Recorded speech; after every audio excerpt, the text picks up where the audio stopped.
A second-year BTech student has a Kerala student death case. Remember, it was a couple of months back. In fact, in February. a student who died by different campuses. యూట్యూబ్లో ఏ video open చేసినా BTech అంటే ఇది 1950లో start అయింది, ఆడెవడో కనిపెట్టిండు, దాంట్లో ఈ chemical engineering, civil, మెక్, నా మొగ్గ, ఇలా ఎన్నెన్నో మరెన్నో ఉన్నాయి. ఇప్పుడు అయన్నొద్దు, పాయింట్కి రా.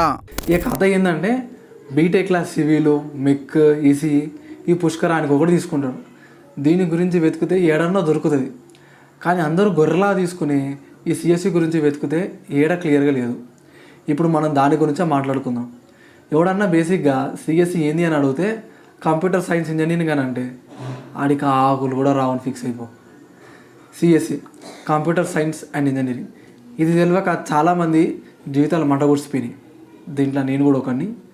దీంట్లో అందరూ అమీర్పేటలో నేర్చుకునే కోర్సులు అదే జాబ్ కేటగిరీస్లో full stack development, data science, cloud computing, cyber security, IoT ఇలా చాలా ఉన్నాయి. చెప్తా ఫుల్ స్టాక్లో front end development, back end development, database, UI UX, debugging.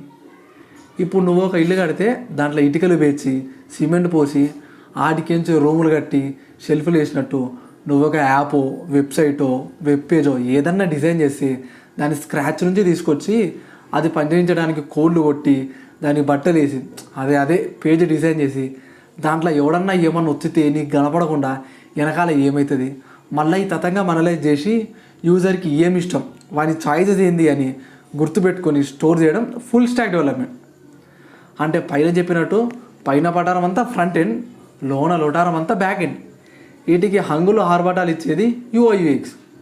ఇదంతా అమ్మ పోపుల డబ్బాలో డబ్బులు దాచినట్టు డాటా అంతా క్లౌడ్ స్టాక్లో దాచిపెట్టుకుంటుంది. దీన్నే క్లౌడ్ కంప్యూటింగ్ అంటారు. డబ్బులు లేనోడు అన్నదానంలో ఫ్రీ పలారం తింటే బాద్షా బిర్యానీ తిన్నట్టు. మనం స్టోరేజ్ అని ఏడ్చి గూగుల్లో 1, 2, 3 అకౌంట్లు క్రియేట్ చేసుకొని వాడినట్టు పెద్ద కంపెనీలు వాడలేవుగా. డాటా ఎవడన్నా మింగేస్తే అప్పుడు వేరే క్లౌడ్లో తయారు చేయించుకొని వాడతారు. ఒకటి డాటా మింగేసి ఇంకొకటికి ఇస్తే వాడు డబ్బులు ఇస్తాడు. హ్యాకింగ్ అంటే ఇదే. పైన ఈ ఆపడానికి ఆ కంపెనీ ఇంకొకరిని హైర్ చేసుకుంటుంది. దొంగని ఇంకో దొంగని ఆపుతాడు అన్నట్టు ఈ జాతీలనే హ్యాకింగ్ జాతి అంటారు. వీటి నుండి బతికే రహనేకెళ్ళి సెక్యూరిటీ, అదే సైబర్ సెక్యూరిటీ కావాలి. కొంచెం టెక్నికల్గా మాట్లాడితే network security, application security, information security, operational security. ఇదంతా చెప్తున్నావు సరే, కానీ ఏఐ ఏదిరా అని అంటావని నాకు తెలుసు. ఆవు కాగా తొందర ఎందుకు? ఇప్పుడు నీకు ఏ అంటే ఏంది, చాట్ జీపీటీ, కోపైలట్, జెమిని ఇవన్నీ చెప్పి నీ టైం వేస్ట్ చేయను. ఇది నీకు తెలుసని నాకు తెలుసు. ఇప్పుడు మ్యాటర్ ఆఫ్ కన్సర్న్ ఏంటంటే ఏఐ నిన్ను ఎట్లా గుడుతుంది అని. ఏఐలో the best booming AI chat GPT. ఇంటికి ఒకడు కాదు, ఇంట్లో అందరూ వాడుతున్నారు ఈ ఏఐని. స్టూడెంట్ చేసే ది బిగ్గెస్ట్ మిస్టేక్ ఏంటంటే using AI for everything, which includes writing your research papers, daily homeworks, assignments, నగా నటరా, పొలం పుట్రా ఎక్సెట్రా. యూనివర్సిటీ వాడు మనకి అసైన్మెంట్ ఇచ్చేది మన స్కిల్స్ పెంచుకోవడానికి. మనం దాన్ని ఎంజీ చేస్తున్నాం. మన కెపాసిటీ స్కిల్స్ని అన్లాక్ చేసుకోకుండా ఈజీ వేలో వెళ్తూ నీ స్కిల్స్ని నువ్వే డ్యామేజ్ చేసుకుంటున్నావు. నువ్వు చదువుకునే అప్పుడు ఏది నాకు లాస్ట్కి I will take your jobs అనగానే ప్యాంట్లో పోసుకుంటున్నావు. నువ్వే సరిగ్గా ఉంటే ఇంకో ఏని క్రియేట్ చేసే టాలెంట్ నీకు ఉంది. సరే వద్దా మరి ఇంకేం చేయమంటారు అని అడిగితే వాడు ఏని కనిపెట్టిందే నీకు వాడితేనే నీకు తెలుస్తుంది అది ఎలా పనిచేస్తుంది. అసైన్మెంట్ దేని గురించో కూడా తెలియకుండా ఆ టాపిక్ని ప్రాంప్ట్ కొట్టి వచ్చిన దాన్ని డైరెక్ట్ కాపీ పేస్ట్ చేయకుండా వాడు ఇచ్చిన దాన్ని అనలైజ్ చేయి, నీకు తగ్గట్టు రాయి, ఫ్రీలాన్సింగ్ స్టార్ట్ చేయి.